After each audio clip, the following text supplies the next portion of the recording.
Alam mo ba kapatid, na may mga bagay ka na hindi mo dapat ginagawa sa partner? Baka meron ka nagagawang mga ganito, kaya mong iwasan mo.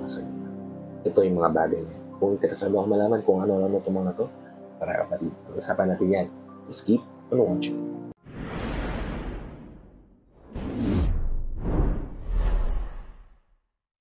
Hi, I'm Gary Opimo. Gumagawa ako ng mga videos na tulad nito para matulungan ka na maging best version ng sarili mo at maibigay mo yung best self mo syempre sa taong mahal mo. Kaya kung bago ka pa lang dito sa channel, please consider liking this video, hit the subscribe button and the notification bell para lagi kang updated sa mga videos na tulad nito na i-upload pa natin sa inaharap. Wala nang paligid-ligid pa ang unang bagay kapatid na hindi mo dapat ginagawa sa partner in life mo, sa taong gusto mong makasama hanggang dulo, ay yung magsinungaling. Don't ever tell lies. Kasi yan yung unang dudurog sa relasyon ng unang sisira sa pagtitiwala ang binigay sa'yo. Unang babasag sa magandang pagtitinginan yung dalawa sa isa't isa. Kahit white lies o anumang lies yung tawagin mo, pagsisinungaling pa rin yan kapatid. Makakasira yan ng pagsasama. Kaya never ever do that to your partner. Dalawa, magtago ng nararamdaman, mabigat na pakiramdam, hindi pag-share sa partner mo ng mga suliranin na kinakaharap mo. Pagtatago ng mga bagay-bagay na hindi niya dapat nalaman tungkol sa'yo. Yan yung mga hindi mo dapat ginagawa. Matibig, yung partner mo, yan yung reflection mo. Yan din yung makakasama mo hanggang dulo.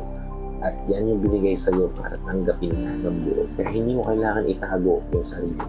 Hindi mo kailangan itago din yung mga bagay na hindi niya dapat malaman dahil siya ang makakatulong sa iyo to ups and downs ng buhay. And never ever hide something sa partner. I-take for granted yung partner. Hindi usually natin nagagawa nowadays. Yung baliwalain yung partner mo dahil alam natin, dyan lang naman yan, hindi yan mawawala. Kaya marami rin naghahanap ng iba, yung tipong nangangaliwa, bibig lang liko. Kasi yung partner nila, hindi naman sila iniiwan eh, di ba? Never ever do that to your partner. Huwag na huwag mong babaliwalain yung partner mo dahil what goes around comes around. Sooner or later, mararanasan mo yung karma. Sana, if ever na maisip mo ng kapatid at hindi ka natatakot sa karma, isipin mo mga posibleng tamaan nito. Hindi ikaw, baka yung mga mahal mo sa buhay na importante sa'yo. Kaya, please, make sure na do not take for granted yung partner. Ika-apat, ang hindi sila pagkatiwalaan. Yung partner mo kapatid, yan yung kabiyak mo hanggang dulo. Kung hindi mo pagkakatiwalaan yung partner mo na yan, sino pa ang pwede mong pagkatiwalaan? Sino pa rin ang magtitiwala din sa iyo? Hindi mo kayang ibigay yun sa iba, especially sa taong pinili. Yes, kapatid, maraming tentasyon sa mundo. Maraming tentasyon din sa paligid ng partner natin. Pero kung nandun yung pagtitiwala mo sa taong pinili mo, garantisado kapatid na mababali lang yan kung yung taong partner mo mahina din sa tukso. At talagang nasa isip niya na magluto. Diba? Pero kung maayos tong taong to at pinagkatiwalaan mo siya ng buo, maniwala ka sa hindi, ibabalik niya sa iyo mas matibay at mas matatag pa sa kahit na. Kaya ang hindi mo dapat gawin, hindi siya pagkatiwalaan. Ikalima, ang hindi siya kausapin.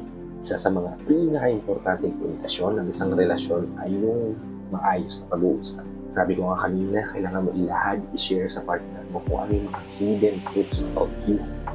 Yung pag-o-open natin sa partner natin, yung bagay-bagay na gusto mong pag-usapan, malaking tulong yan para mas magkaroon kayo ng mas matibay na pagsasama. Lalo na rin kapatid, kung nagkakaroon kayo ng misunderstanding, yung hindi siya kausapin, dudurog yun sa puso niya. Kaya wag na wag mong gagawin yun kapatid. Ikanin ang hilahin sila pababa. Kaya kayo nagkaroon ng isang relasyon, parang tulungan kayong iangat yung sarili nyo para maabot nyo yung goals na sinet nyo para sa mundo at sa buhay na meron kayo. Kung hindi nyo gagawin yan kapatid at maghihilahin kayo pa, masasaan pa at magigising na lang kayo sa isang umaga na nasa sitwasyon na kayo na hindi nyo talaga gusto. Diba? Na instead of hilahin yung partner ko ba, i-push mo siya. Gawin mo yung best mo para matulungan at masuportahan yung taong mahal. Garantisado, mag-i-improve yung pagsasama. At ang ikapito, ang i-push siya sa alam mo na hindi siya mag-i-improve. Maniwala ka man o hindi, nagagawa natin sa pang-araw-araw natin.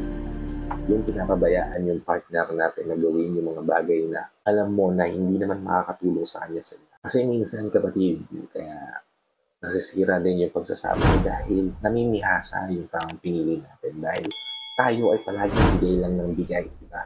Push lang tayo ng push kahit alam naman natin na hindi makakabuti yun sa kanya, di ba? At hindi rin makakabuti yan sa relasyon na meron kayo. And sooner or later, sira yung pagsasama. Huwag na tayong umabot sa ganyang sitwasyon. Huwag mo siyang i-push sa bagay na hindi naman siya mag-i-improve. Itulak mo siya sa bagay na alam mo na makakatulong sa kanya sa inaharap. At kapag naging better siya, malamang sa malamang magiging better din yung pagsasama mo at yung buhay na meron kayo. Kaya, ito yung bagay na hindi mo dapat ginagawa. Ang i-push siya sa bagay na hindi siya mag-i-improve. I hope nabigyan ko kayo ng insight, tips, ideas sa video na ginawa ko ngayon. If nabigyan ko naman kayo ng ideas, please help me share this to your loved ones na posible rin natin matulungan ng video na ito. Para nakatulong na kayo sa kanila, nakatulong na rin ako sa kanila. Sa lahat pala ng OFW viewers natin at sa mga viewers natin dito sa Pilipinas na walang sawang nanonood, sumusuporta at palagi nakatune in sa bawat video na ina-upload ko. Maraming salamat po sa pag-ibig, panonood at pag-support. Kung bago ka pa lang dito sa channel ko, please consider liking this video.